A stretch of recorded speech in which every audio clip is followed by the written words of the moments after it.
Hello and welcome back. तर कशा आहात तुम्ही सगळे? आय होप की तुम्ही सगळे मस्तच असाल। चला तर मग आजच्या व्हिडिओला सुरुवात करूया।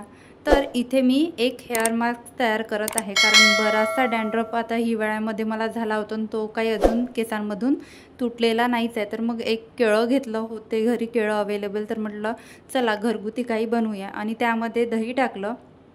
दही टाकून तुम्ही जे काही हेअर ऑइल वापरता ते तुम्ही टाकू शकता। कोकोनट ऑइल जरी आपण सिंपल टाकलं तरी ते पण टाकू शकता। आणि हे सगळं जे आहे एकदा बारीक करून घेतलं मिक्सरला आणि त्याची एक स्मूथ पेस्ट केली आणि केसांमध्ये जे काही टँगल्स होते ते सगळे रिमूव्ह करून टाकले।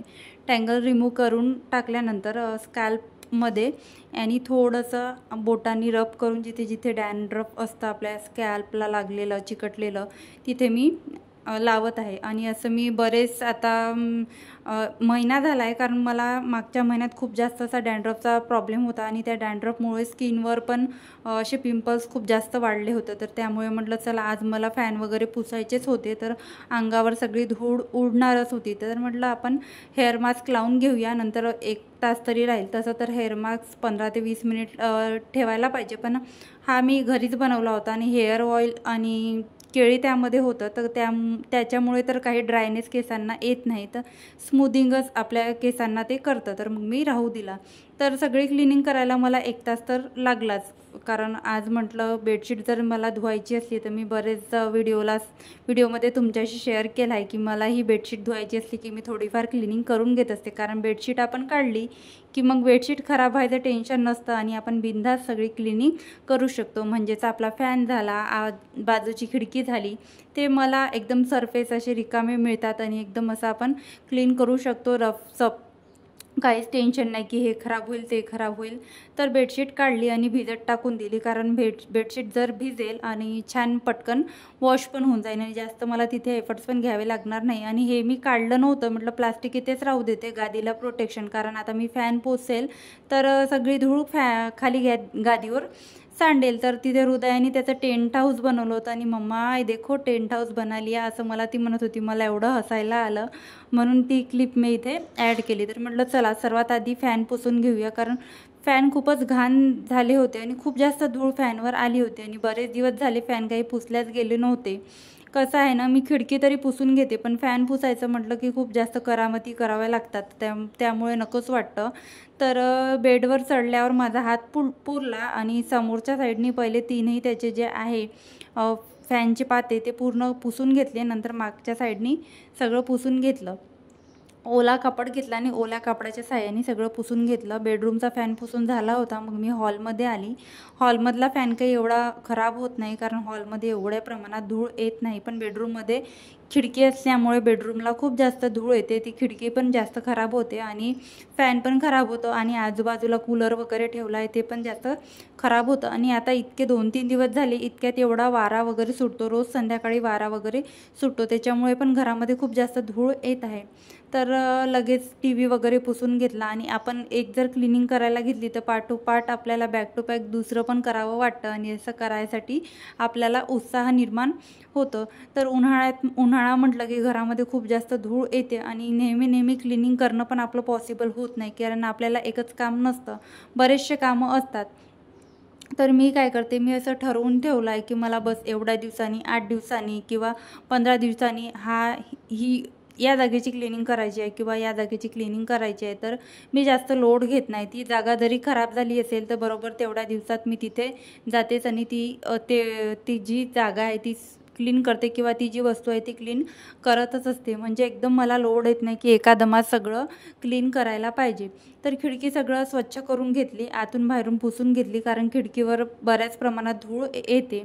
तसंच दुसरी जी वस्तू आहे जिथे खूप जास्त धूळ माझ्या घरामध्ये येते आणि नेहमी ती मला पुसावं लागते, ती म्हणजे हा कूलर आहे। आणि कूलर कवर तर आता काही मी घेत नाही, कूलर कवर मला घ्यायचं आहे, कारण याचं सारखं पुसायचं काम मला होत आहे आणि धूळ पण त्याच्यावर खूप दिसते। आणि आता पाणी आपण वापरतो तर पाणी खूप उडल्या जातं पाण्याचे, पण त्याच्यावर शितोडे दिसते आणि खूप असं घाण दिसते कूलर।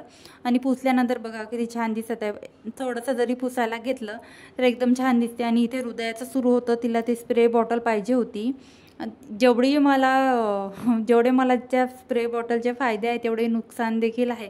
कारण ती स्प्रे बॉटल मी हातात घेतली की मला असं कुठंतरी वरती ठेवावं लागते जेणेकरून हृदयाचा हात पोचणार नाही. कारण हृदया काय करते, ती अशी तोंडामध्ये घेऊ शकते कधी पण. कॉलिनची वगैरे बॉटल म्हणा किंवा ही स्प्रे बॉटल म्हणा, तिची मला खूप भीती वाटत असते. लगे हात सगळं जे हाताशी आहे ते सगळं एकदा पुसून घेतलं. कारण मग आपण काय करतो ना, कापड आणा आणि ते सगळं पुसा, त्याचा कंटाळा करतो. बाहेरून कापड आणणे आणि ते सगळं पुसणे, खरंच कंटाळा येतो या सगळ्या गोष्टीचा. आता कापड वगैरे होतं आणि लगे आज सगळं क्लिनिंग पण झालं. ज्या काही बास्केट वगैरे होत्या तिथे जी काही धूळ होती ती सगळी पुसून घेतली. आणि आता धूळ तर येणारच आहे. उन्हाळ्याची आता सुरुवातच असल्यासारखी आहे आणि आता परत पुढचा महिना आहे आणि नंतरचा महिना आहे. नंतरच्या महिन्यामध्ये आणि परत पावसाळ्याची जेव्हा सुरुवात होते तेव्हा सर्वात जास्त प्रमाणात घरामध्ये धूळ येत असते. तर माझे सगळे जे स्विच बोर्ड आहे ते सगळे क्लीन होते. फक्त हे जे बाथरूमचं आहे जास्त घाण होतं तर ते काही पुसल्याच जात नव्हतं. तर म्हटलं चला आज हे पूर्ण करूया काम. तर ते एक काम पूर्ण केलं. बाकीचे स्विच बोर्ड माझे सगळे चांगलेच होते.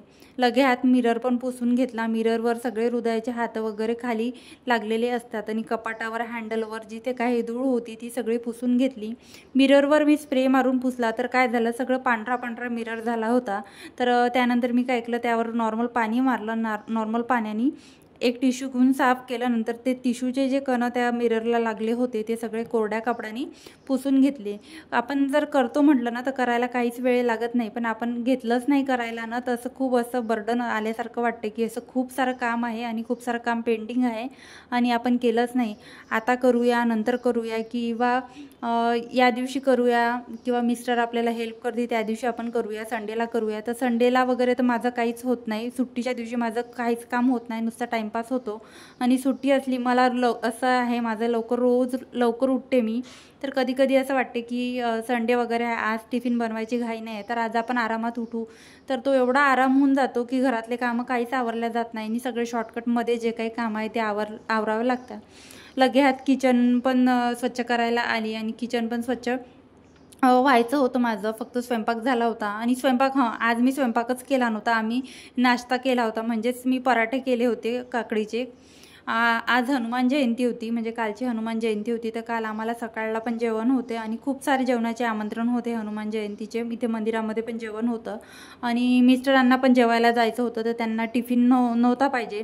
तर टिफिन नाही पाहिजे म्हटलं तर मला तर तेवढ्या वेळेचा खूप आराम झाला आणि खूप असं रिलॅक्स वाटलं की टिफिन आज नेत नाही आहे तर आपण दुसरं काम करू शकतो. तर मग मी क्लिनिंग करायचं ठरवलं आणि संध्याकाळी पण मला आरामच होता. संध्याकाळी पण स्वयंपाकाची काहीच गरज नव्हती. आमच्या इथे जवळ मंदिर आहे, तिथे आम्हाला महाप्रसाद होता, म्हणजेच तिथे जेवण होतं आणि खूप छान जेवण होतं तिथलं. आणि महाप्रसाद किंवा अशा कार्यक्रमामधलं जेवण खूप असं टेस्टी लागत असतं.